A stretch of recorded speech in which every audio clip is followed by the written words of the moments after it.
Can you tell us a little bit more about why it is so, let me say it like this, difficult to really get out of this, world?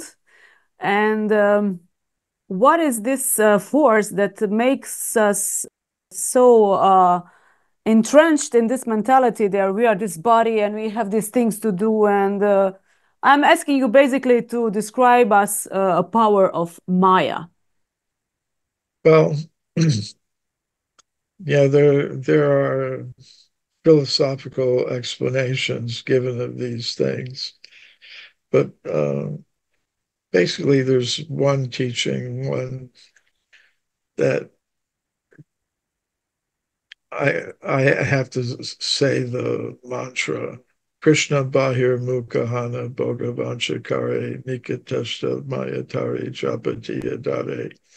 What that means is when the conscious self turns its face from the supreme conscious self, Krishna, or whatever name one has for God, when the conscious self turns its face from the supreme conscious self, an energy of that supreme conscious self is there to give one the opportunity to pursue happiness independent from one's relationship with the supreme conscious self. It says Boga Vanchakari.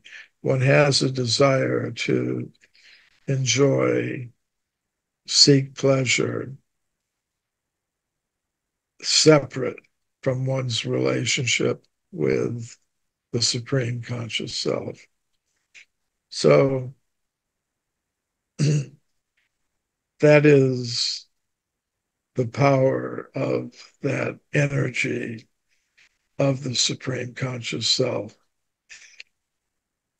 It's the energy that manifests the material world and gives us the impetus to try to enjoy it separately from our relationship with the supreme conscious self.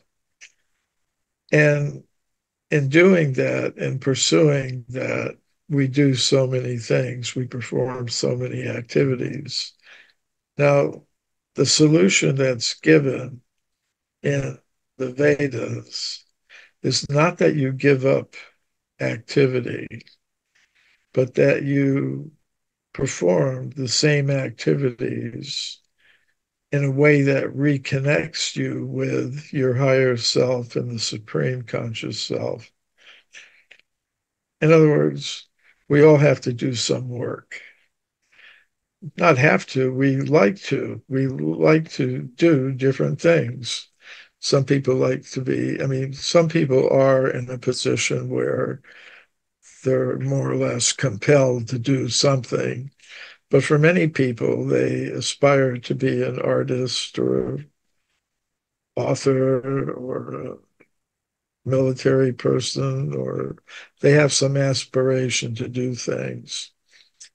Now, if you can do those things, whether it's one's work, one's eating, one's sleeping, one's family life, or one's independent life, whatever, if one can perform one's work, perform one's activities in this world in a way that connects one with the supreme conscious self, then uh, that is the way out.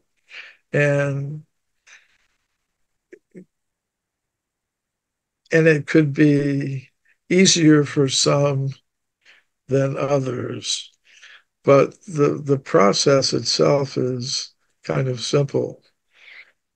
And also, we desire entertainment, we desire knowledge, we want to travel. Well, entertain yourself with the pastimes of the supreme conscious self.